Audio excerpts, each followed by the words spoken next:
My brother wants to adopt Nesta. The only thing is, you're not going to see him again. Sorry. The only thing is, you're not going to see him ever again.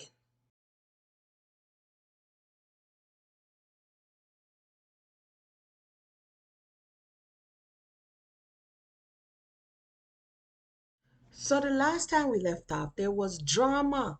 Sedella had just fed baby Bob, and when she come back with a little piece of bun and the soft drinks, baby Bob was not doing well. Well, give thanks to Omariah because him saved baby Bob life, give him little mint tea, and he was back in the saddle again. So let's continue. Captain did not prove himself a good father. Mostly he stayed away from his son, writing with the occasional letter, but visiting only rarely.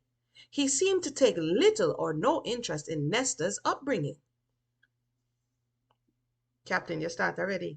When Nesta turned 4, I registered him in the Stepney School to begin his schooling under Teacher Isaacs, who had replaced Teacher Palmer.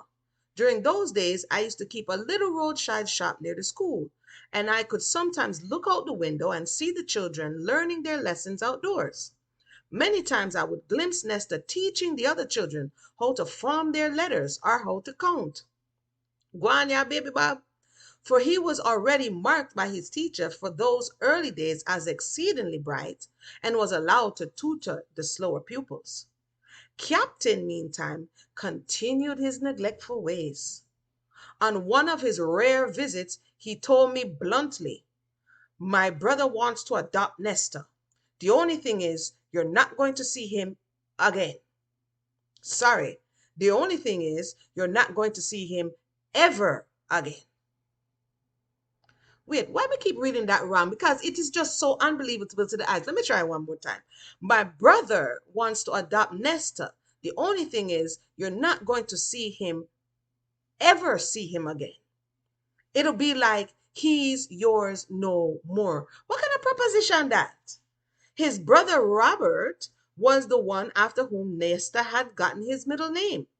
Captain had earlier brought up the subject with Papa, who had warned me what was coming. No, I said, I don't want nobody adopt my child. They'll take good of care of him, Captain insisted. They'll give him opportunities.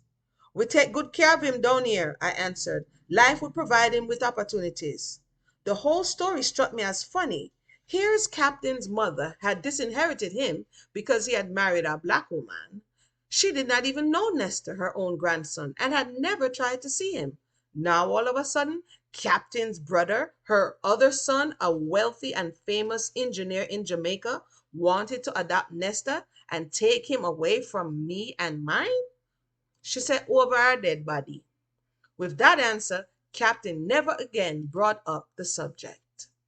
Now, there's a few things here that we need to go over. I did a little extra special situation for us today. Captain's brother Robert, fact that he's an engineer and famous, and that they wanted to take away Bob. So go ahead and look at what we have, and we'll see you after the jump. Did Norval just say, my brother wants to adopt Nesta? The only thing is, you're not going to ever see him again. It'll be like he's yours no more. There's a little bit of problem with that, and we're about to show you why that statement is problematic. So, according to research, Albert Thomas Marley would have been Bob Marley's grandfather. When some people say that Norval was born in England, it was actually Albert who was born in England. And it's notable to see that he was born in 1851 and died in 1885. Keep those dates in mind. So, as you see here, he was born in England, but somehow, some way, surprise, surprise, he pops up in Clarendon, Jamaica in 1876, and he gets married to an Ellen Ann Bloomfield. So, we're still talking about Norval's father, which would be grandfather to Bob Marley. So, 1851, I'm doing math while I'm talking to you. 1851, okay? So he is 25 years old, and on the paper on the bottom is the actual certificate. The only issue is that he changed his name. Remember, his name was Alan Thomas Marley. when he left England, but when he arrived in Jamaica, it was Robert Marley, and he marries this Ellen and Bloomfield. So let's move forward. So Robert Thomas Albert Marley would be the son of Albert Thomas Marley. He puts the name that he assumed, which was Robert, ahead, and then he makes this the name of his firstborn son. His firstborn son was born in 1878. So 2 years after he gets married to Ellen Ann, he has a son, and the name of the son is Robert. And again, they're having these children in Jamaica. This is the birth registry in Maypen for, at the time, they did not name the son, but the son was born on the 23rd of September, 1878. We see here that Robert Marley is the father, Ellen Marley or Ellen Bloomfield previously was the mother, and that at that time, Robert was a contractor. And you can see a signature at the lower hand that shows you that, so a little correction was named on his name, and they signed the signature to indicate that that's who did it. And he was a contractor for the cross at that time. So as we can see, timeline is moving. Okay, let me see. Oh no, I jumped. Robert Marley, which is Robert Thomas Marley, which is Norval's brother, his older brother. He gets married. Time goes on, and he gets married in 1908. Remember, he's born in what? Let's go back to when he was born. He's born in 1878, and in 1908 he gets married. They're now in Kingston, okay? And he gets married to a woman named Helena Maud. And here is their marriage certificate so that you can see when they got married in June. And you can see Albert Marley on the father's name and the surname. That is because that is the name of their father. Okay. So we're still on his brother because this chapter is talking about Norval said that he was going to take young Nesta to his brother. So I'm like, okay, let me go look up his brother. All right, no problem. So Norval Sinclair's nephew, born to his older brother Robert Marley. These are them: Robert Cecile, another Robert. So now we three Roberts deep.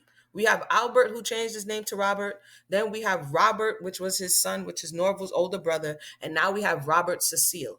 Okay. And we also have another Norval. So they just kept recycling the names. So Robert, Norval's brother, named his son Robert and also Norval, as you can see. So one is born in 1909, 1910, and also 1912. So by all accounts, his brother is moving, he's doing his thing, okay? So the question is, what is Norval up to during this time?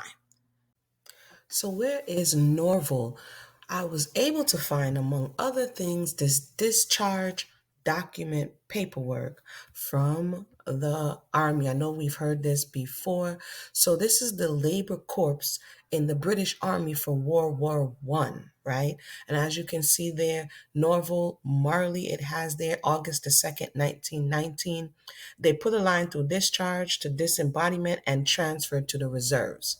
So this is interesting because he goes into the reserves, and this is the storyline about eventually him making his way back to Jamaica, working for the British Army, overseeing the lands for those who used to be in the Army, right? So this is lining up here. I can't make out the rank. So if you can make out the rank, put it below. But it says Unit 393, and this is Norval Marley. So he was over there stationed wherever they put him in the Labor Corps. And you may be asking, what are the Labor Corps? It was a British Army force formed in 1917. So he wasn't there for long because it's 1917. This is 1919. He goes in reserves for manual and skilled labor on the Western Front and Sri during the First World War. Remember, if this is 1919, and Norval is born 1883. He's 36, so he's a little bit older than usual to be just going into the army, right? So it says, in previous centuries, the British Army had fulfilled this role through the Royal Pioneers, and it gives you all of the other things. But it says, eventually what happens is the people who were older, from early 1960 onwards, conscripted men with health too poor for fighting were also assigned to these battalions, 12 which had been formed by June that year. So he is 36 by this time. And so he may not have been put on the front line. And they were doing things like digging roads, burying dead, cooking food. They were the labor corps. So that begins Norval's overseas trips. When his brother was in Jamaica, he went abroad. This is a ship manifesto. See right here? Merchant Shipping Act 1906. It's kind of like a visa incoming passengers. In September of that year, 1921, the name of the ship is the Patani, all right? And it is an African steamship, all right?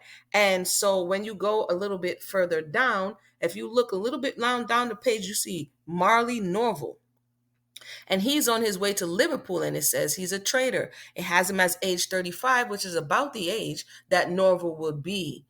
Because they didn't cross-reference him with his middle name, Sinclair. But again, why do I think this is him? And you're going to see it a little bit. I wrote it out for those if you couldn't see it closer. Why do I think it's him? Because there's another ship manifesto that was 3 years later. So while his brother is over there getting married, having children, starting businesses that we're going to see in a minute, Norval, it by all appearances, is sailing and trading and doing whatever Norval is doing. Okay, so this one is another ship manifesto. And if you jump down here, it says, where is it bound? To Kingston. It's telling you Panama, Bristol, all of these things. So if you jump down, you're going to be able to see Norval Marley's name, the third from the bottom. And it's telling you that he's a merchant and he's a ferroconcrete distributor. I read somewhere that the Marley family was into concrete, right? So this is the age group that they have him at 40, and by 1923 he would have been 40 because he was born in 1883. Okay, so by all accounts, this is looking like this is the Norval, the Captain Norval. Call me Captain, right? And again, I recounted it here for you. You can stop the video and read it at your own discretion. Now, so during the time that Norval is on the ships, his nephews, because there are three of them, are growing big. They're growing big. And his brother's into business. So you can see his brother into business. He had a football goods store. He had a spirit license, meaning he was selling liquor. Okay. He was over here getting in radios and selling radios, and the All Wave Radio Sales Company by Robert Marley. He was the consummate serial entrepreneur, it appears. There's even him selling big business deal. He's selling his business. And then you're like, Amuna, how do you know that's the right Robert Marley? I like to cross-reference. For those of you who like to see when I do the cross-reference between the books. Remember, who did Robert Marley marry? He married. Let me go back here. Let's go back. Just for a real quick second. He married Helene Maud. As we can see, Helena Maud is the mother's children. So when we get to this newspaper clipping, right, when they're putting up some land, because if I'm not mistaken, he was also an esquire, you see Helene Maud Marley. She's the one who's putting it in the paper for him. So this is definitely him. This is the Clarendon Robert Marley. This is the Norval's brother Marley, and he's out here doing the most, right? He's the serial entrepreneur by all accounts. And if you're looking at him juxtaposed to Norval, like everybody's like, what was Norval doing? Like, how does Norval get to be 60 chasing a young 16-year-old? Like, what happened in between that and this, right? Anyway, let's continue. Because we wanted to know, why did Norval tell everyone or tell Sadella that he's going to take Nesta to his brother? Why did he say something like that? Let's continue. In 1935, remember Robert Cecil? This is Norval's nephew, not his brother, his nephew. Why? Because he marries Dorothy Days. His brother Malin married Helene Maud, but his nephew, who's also a Robert Marley, marries Dorothy Days in 1935, the 17th of June. This is important to note. And we can see here the signature, Robert Marley at the bottom. And what's his father's name? Robert Marley. So that Robert Marley as his father is who Robert Thomas Albert Marley, that's Norval's brother. But this Robert Cecil Marley is Norval's nephew. Okay, so let's continue. It's a little confusing because there's a lot of Norvals going on and a lot of Marleys going on, right? This is in a Jamaica Gleaner. Mr. Robert Marley is dead. Not the son, but Norval's brother. Widespread regret will be felt in the island at the announcement in the Gleaner this morning of the death of Mr. Robert Marley, which sad event occurred last night in St. Andrew following an illness of about a month's duration. Marley, who was 60, age of Clarendon, was born, educated in the island, and he worked at Messer J. and Ray and Nephew, the Rum, in the days of the late Colonel Ward. So we know this is him. We have some clues. He was born in Clarendon. He's 60 years old. If this is 1938 minus 60, 1878, and that's exactly when he was born. This is the same Robert Marley, Robert Thomas Marley, who is Norval's brother, according to the records, right? He says, here he remained for many years, rising to a position of responsibility in the firm. Leaving Ray and Nephew, he started in the liquor business of his own, taking over and carrying on the old firm of Conrad Simeon, which he conducted for several years. So he was working at Ray and Nephew, then he went into the liquor business for himself.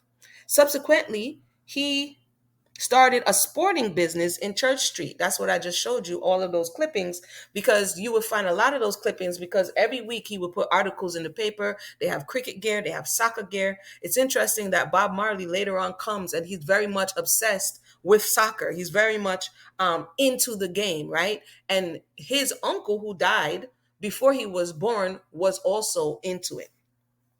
It goes on to say that some other things as well. It says, in his day, Mr. Robert Marley was a notable figure in the island's cricket and lawn tennis world. Interesting. He played cricket in both Kingston and Melbourne and was captain of the Kingston lawn tennis team for some time. It's interesting because I was reading Kimani Marley's book, and Bob Marley meets his mother at this table tennis match, and he's intrigued. It's like, what is he doing at table tennis? His uncle had an affinity towards tennis and cricket and soccer. So very interesting, okay? It says he was a crack shot, was one of the island's best marksmen, and represented Jamaica at, I think that's Bisley. He's survived by his wife and 3 sons. Remember those 3 sons I just showed you earlier? Those are the 3 sons. One of the young city solicitor, another an engineer in the public works, and the youngest is studying medicine in England. So his 3 sons, he was married, a businessman, established, had 3 sons, and those 3 sons are making moves. Meanwhile, what is Norval doing? Remember, their mother, Ellen Bloomfield, aka Ellen Marley, she's looking at this. What is Norval doing? Where is Norval? Remember, we read earlier that Norval lamented that when he went to Kingston, his mother was all like, she's going to take him out the will, and it's because he married a black woman. I don't know. Let's continue. He survived by his wife and 3 sons. The funeral moves from number 8 Hanning Road, St. Andrew, the residence of his son, Mr. Cecile Marley. The son is named Robert Cecile Marley, but in this case, they said he was Cecile Marley, for the St. Andrew Parish Church at Halfway Tree this afternoon. This is a Gleaner article. Now, when we go to the funeral, another thing that I found telling and towards foreshadowing what happened in Bob Marley's life is that they tell you who the pallbearers were, that hundreds of people came out. You can read it, you can stop and read it. But they say that who the pallbearers were. But you know who was not there as a pallbearer? Norval. Can you believe that? All of that stuff. How could Captain Brother Robert adapt Bob when Captain Brother dead from 1938? There seems to be some miscommunication here. And I know that was a little off script, but I had done the research and I needed to put that in there. But join us again next time so we can continue to find out what happens to Bob. Because eventually, let me just give you a little spoiler, Sadella gives in. Sadella gives in. So join us next time. All right? Like, subscribe, and share. Real quick, this is Amuna, author and storyteller, and I have a new release available on Amazon because I love writing and reading stories. This is a Caribbean American tale about love and culture. We have a young girl named Jackie, and she gets into it with a lot of frenemies and some other people that's trying to take away our rights. So go ahead and check out Island Twist, available on Amazon today. Now let's get back to the story.